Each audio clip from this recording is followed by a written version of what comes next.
Hello and welcome back to the podcast. This is your host, Dr. Jennifer Shaw. I am excited to introduce you in just a moment to my guest, Wendy Gerhardt. Wendy and I connected so deeply when we first chatted, and I'm excited for you guys to get to know her as well. Wendy is quite a journey, and that's something that always is a pull for me, just with everything I've been through with my spinal cord injury and my accident and how my life evolved from that. When I meet somebody else who's had a similar journey that was like pulled them in a direction that they did not intend to go, it's just so fascinating and so empowering to hear and to chat about. So I wanted you guys to hear Wendy's story and to get to have this conversation with us. We're going to really be talking about how we like the idea of like a lot of times we spend time looking outside for fulfillment. Who can solve my problem? What can solve my problem? When really like the answers are inside of us. Like who can love me? I can love me. When we slow down, we look within, we can find so many solutions in life. So it's going to be a great conversation. I am excited, but let me tell you a little bit about Wendy. Wendy has always been creative at heart. After following the traditional route, getting a degree and all her ducks in a row, she was left wanting more. She started her own business, quickly grew it to multiple six figures, but was still miserable trading in one job for an even harder job. At her all-time low, her health came crashing down as she suffered from a stroke. Wendy left her business, and through that journey, she found spirituality, meditation, and so much more. Now she's a mindset and meditation coach and success strategist for high vibe, spiritually curious digital entrepreneurs. So welcome to the podcast, Wendy. Thank you. I'm so excited to be here. Really, I was looking forward to this all day. Yeah, I know. When I saw your name on my schedule, I was like, yay, I can't wait to finally record this one. We just, Yes. there's so much to be shared with the journey you had. And I think a lot of people can relate. It's like you spent a lot of time checking the boxes that you were told to check by society and by your family. And it really didn't serve you well. Do you want to give us like a bird's eye view of some of the things that led you to where you are today? Yeah, sure. And what's so interesting is looking back on it all, I can see how on purpose and intentional every single one of those things that kind of came into my life were. But when you're in the middle of it, it sure does not feel that way. It feels super hard. I mean, I think something inside of me, and it's very interesting because this started from a young age, this sense that like I'm meant to do something, right? Like I'm meant to do something specific or something particular or something big. And growing up, like most children, right? Your parents influence you so much to your dying day. Everyone's always trying to make their parents proud. Mm-hmm. And so when my parents said, we'll support you as long as it checks these boxes off, but they present it in this like interesting way, right? Like you can be whatever you want. You can, anything you set your mind to, it always comes across supportive, and the restrictions are like kind of like hidden, right? Yeah. Like they're Oh, they're not like blatant, like, I won't support you if, but that's what they're saying. And so for me, I did that, right? I did those things. And then that pull, that drive that goes, Wendy, that voice in your head, in your heart, it's like, Wendy, you're meant for something else. Got stronger and stronger and stronger. It was undeniable, something I couldn't ignore. And it really is what propelled me into this journey of going from almost driving myself crazy, like going from career to career, moving from place to place, burning the candle at both ends. I also always thought that like this whole masculine energy thing, like I've got to go out and do more, like work harder. And at the end of the day, when I really got sick, and I think this, right? You relate to this, when your health goes, everything else falls by the wayside. All of a sudden you go, crap, none of that other stuff mattered. Mm-hmm. And so it was reaching that rock bottom, having gone down every rabbit hole I could find and realizing the answer wasn't down any of them. Yeah. And then finally plummeting to be like, something's got to change. This isn't it. Yeah. Oh, I can so relate to that. And when you're in that survival mode, a lot of the times before you kind of hit that rock bottom, especially with your health, it's like you are searching for the thing. the job, the relationship, the money, the like, you can put whatever you want in that sentence, and we can search for the thing all we want. And it's never really going to give us the fulfillment that like we are wanting from it. It's never going to bring that like full circle life fulfillment to us, right? So something that you really talk about is like help. I know this is something you dive deep into, is like that, finding that life of your dreams, a life that you desire, right? Not that your mom or your dad want for you or your partner, but like, what do you desire? And then taking that desire and figuring out how to manifest it into like this tangible form. So when you're working with someone who's, maybe the people that out there are listening and just saying like, yeah, I get that, like I can have this dream life, sure, whatever, but someone has to pay the bills and someone has to do, we can have all these excuses in our head. What kind of advice do you give in those initial steps of just beginning to dream again? Yeah.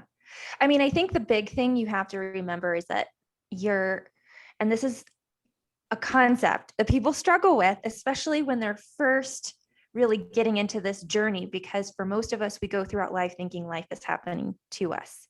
And we sort of have this victim mindset that I'm out of control, that I just get what is given to me. I have to work, I have to do this. But at the end of the day, there's a radical shift in perspective when you understand you are 100% responsible for everything in your life. And when you take accountability for the fact that regardless of whether you think you do or do not have a choice, you do have a choice. It may come down to, like, people say, yeah, well, if someone had a gun to my kid's head, I don't have a choice. Well, okay, technically you do, but obviously you only have one choice. Right. Like, obviously that's the choice you're going to pick, but technically you do have a choice.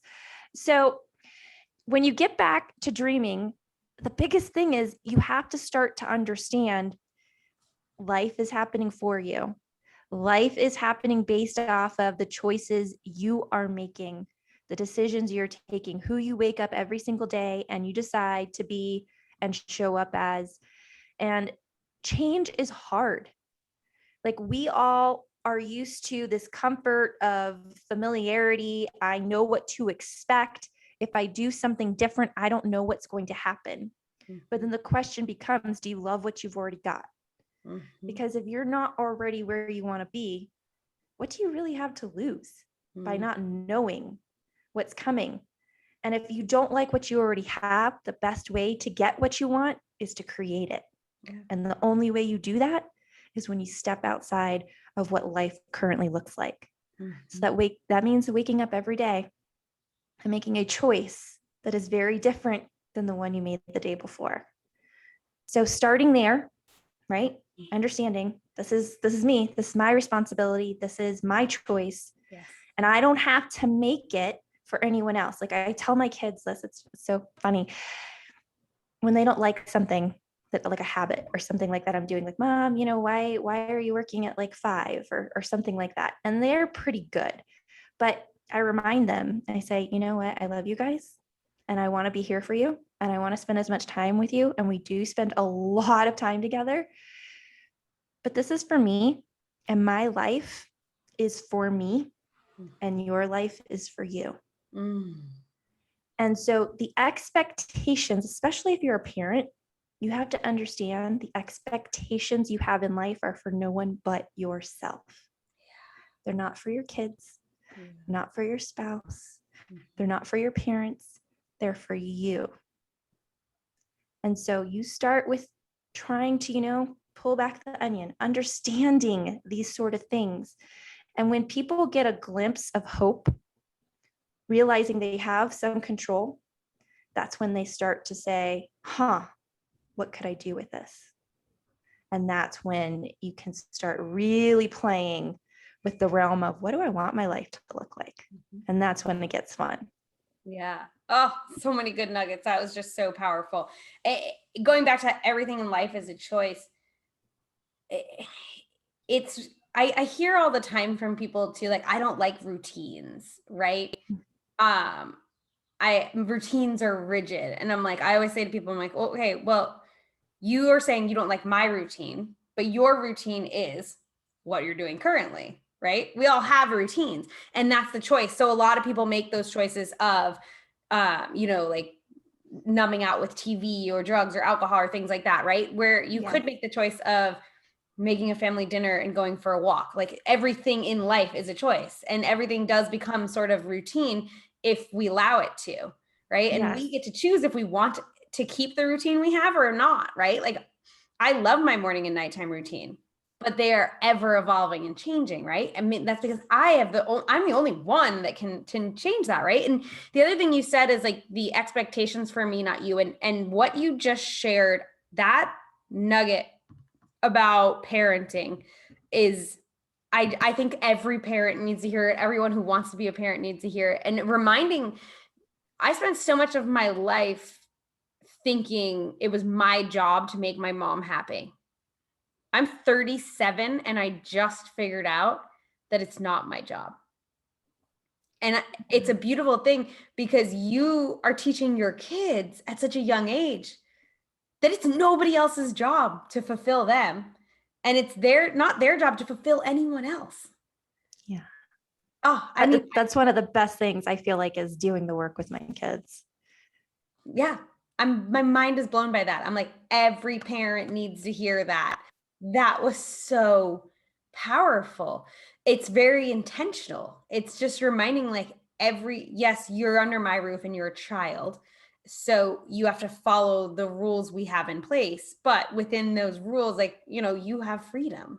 Like you get to choose. And it's, and teaching your children that it's okay to seek fulfillment. God, I wish I learned that at a young age. I know. I think so many of us do. And that's why we ended up going down those awful, paths to where we ended up in our health issues. And I mean, my son is 5 now. We actually just got back from Las Vegas and we were on a plane and we were on United and it didn't have the seat back entertainment. And I didn't know you needed a nap. I didn't know.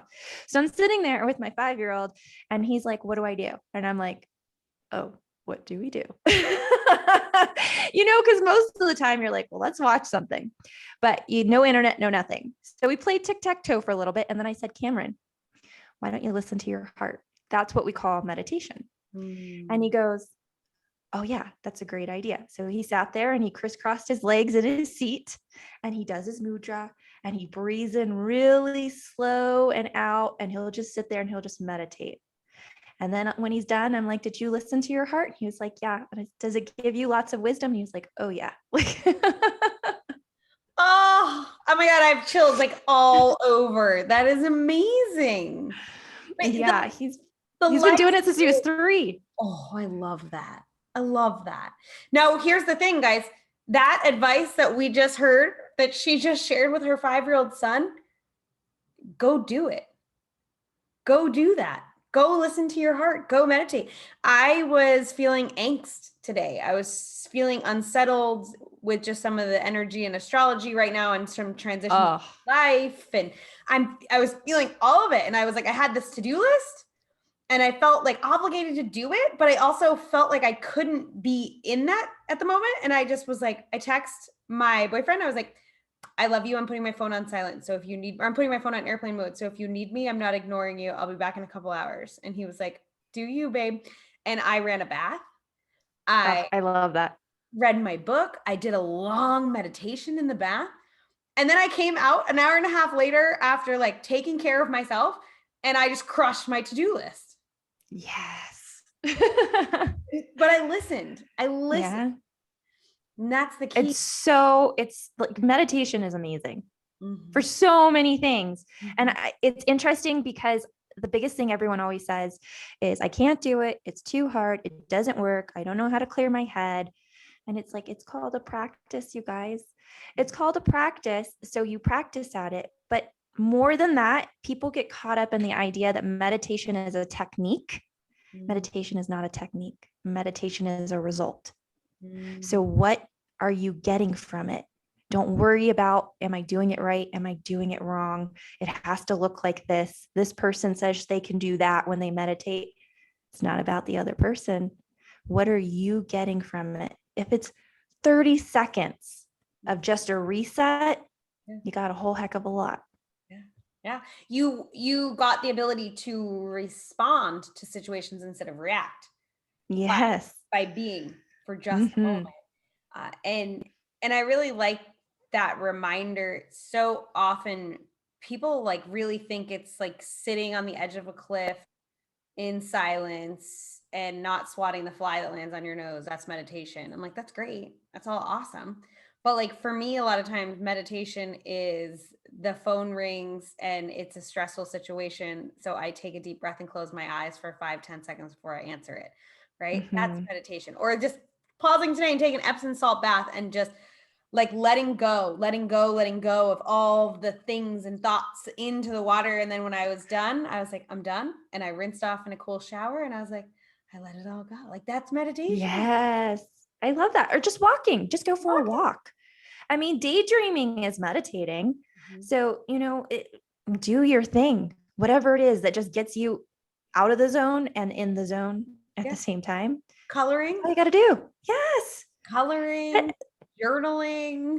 There's so many things. Yeah. And it's incredible how you can use it to not only make you feel better in the moment, you can use it for healing, for rewiring your subconscious, for manifestation. I mean, it's brilliant. So if you're not meditating, I highly encourage you download an app, do something that is going to help you practice it because it's brilliant. Yeah, absolutely.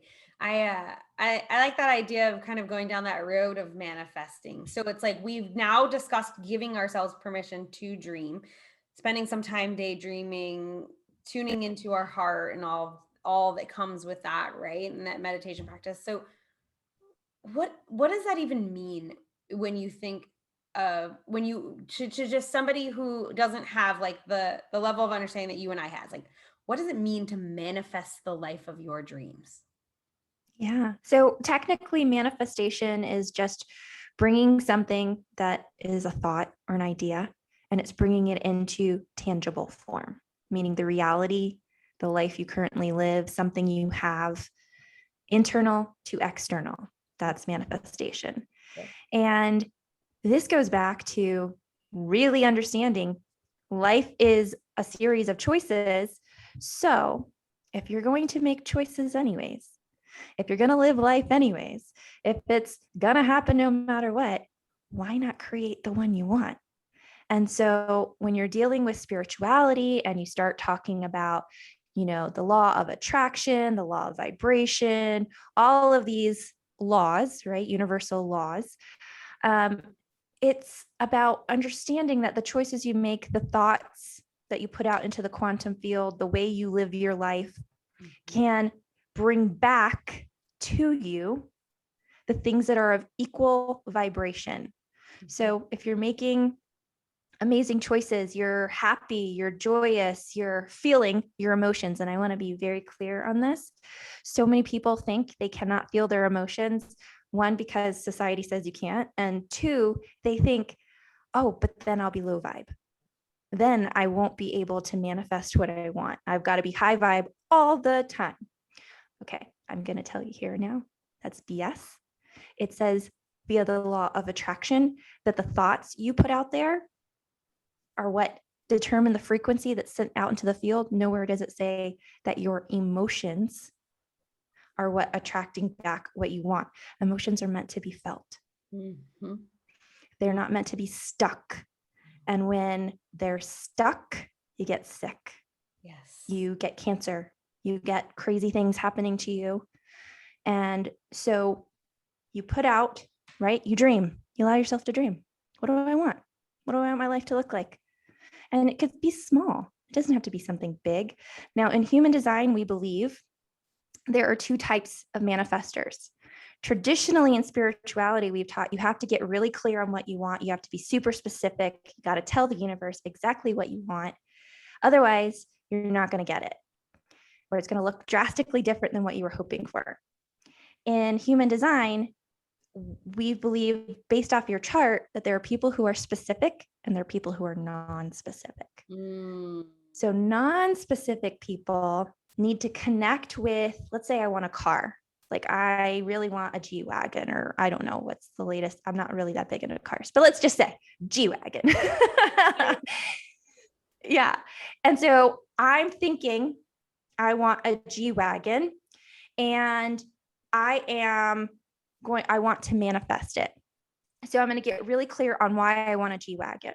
Why do I want it? Because typically, if you don't want it bad enough, you're not going to really do what's needed, what's necessary to bring it into your life. You'll give up when it gets hard. You're like, screw it, don't really want the G-Wagon.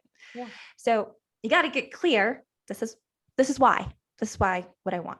You're going to put that out into the universe, and you're going to work on doing the things you have to do, not only mindset wise, but physically. Like, okay, I'm going to go test drive a G-Wagon, make sure I like it. How much does it cost? I have to save some money. I got it, like all of those things, right?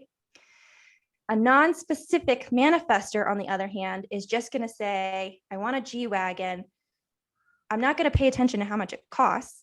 I'm going to focus on what getting that G-Wagon, like the abundance that feels like. So whereas I would be like, well, the G-Wagon costs $155,000, $731 and 22 cents, and all of this stuff. I want it to be black with, tan interior, all this. The other person, the non-specific, is just going to be like, I want a G-Wagon. I see myself in it. It's going to be amazing. I'm going to feel so successful. I want it because I don't know. So you see, there's a difference. Yes. So I like to have that caveat and tell people, if you are familiar with manifesting and you've been specific and you're like, this feels hard or wrong, or like, I don't care about the details, you might be a non-specific. You can find that out in your chart. So fascinating. I'm like running through the Rolodex in my head of the things I've manifested in my life. And it's like, I feel like oftentimes I try to be not specific, but when I am specific is when I actually manifest. So I'm like, oh, now I want to know what my chart says. Yes, it's interesting to know. And the thing is when you look at the human design chart, it's not just that piece. Now, in human design, your throat is the center for manifestation, because it goes along with what I just said, right? Taking your internal and moving it outside of you. And so how do we do that? Through our voice. Yeah, communication. And so it's alignment in the throat, in the heart, in all the areas, right? And this is the same thing we're talking about in spirituality, like alignment, taking inspired action, making sure you have clear intentions, that you desire things for the right reason, and understanding that if you do desire something, by the way, and it's really truly a desire, it's not selfish. Because what's best for you is best for me, is best for everyone. And in fact, if you look at it that way, if you don't go after what you want, you're being selfish. I agree. Yeah. Oh, that's such a good mic drop to end on there. Like, that is so powerful. And knowing like, it's okay to dream, it's okay to want, it's okay to pursue things. And I think this, just to put a bow on it all, is like, give yourself permission and then use that meditative practice to dream, to walk, to visualize your dreams, to ask for help, to get that support, like find that time of stillness. Yeah. And know that everyone's a little different in how they do it. That's right. So it's okay to be different. It's okay to be different. It is. It's fun being different. Okay. I have a couple rapid fire questions for you. Are you ready? I'm ready. What What is your number one health and wellness tip, Wendy? Meditation. Yes. Do it. I love it. What is a healthy habit or something that you struggle being consistent with? Exercise. Definitely one of the things that I feel like I have to do something I'm having fun at. And so going and lifting weights never felt like fun, and I think a lot of people feel that way, but just find something fun and do it. Cool. I love that. Okay. And then what are you most excited about in life right now? Where I'm going. I think that 2020 was a very interesting, beautiful year at the same time, a lot of internal growth for myself. And I see more clearly than I feel like I've seen in a long time. And so I just feel like I'm ready. I resonate with that so much. Like, oh, love it. Oh, I'm so excited to see where you go and where this journey's taking you. That's awesome. Okay, this is my selfish question because I'm a bookworm. What is your favorite book? The Way of Integrity. Oh, I've never read that. Yes, it's awesome. I totally recommend it to anyone. It relates Dante and his masterpieces, his Divine Comedy and all of this stuff to the way we are in our human like experience, like talking about hell on earth and suffering and your way out of it. And just, you just read it and it's like a story, but at the same time, nonfiction. And you're like, oh, this is good. I like it. I'm excited to check it out. I will definitely check it out and I'll keep you posted. Okay. Yes. Where can people find you if they want to follow along with your journey, work with you, learn more about what you do? Yeah. So hopefully my website will be back up next week. This has been a long process. Oh, yeah, you'll be fine. But you can also find me at Instagram at I am Wendy Louise. So Louise. You can find me there. And say hi. I have lots of freebies under my links if you're interested in that.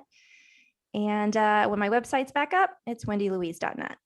Awesome. Yeah. And all those links will be down below, guys, so you can check them out. Wendy, thank you so much for joining me on the show. Yes. Thank you so much. It has been so much fun. Yeah. Yeah. I'm looking forward to getting on some IG lives with you and sharing a little bit more about this. And yes. So thank you. And we'll have to do this again. Yes, for sure. Thank you. Listeners, thank you guys so much for tuning in. It means the world to me. We'll catch you next week on the podcast. Namaste.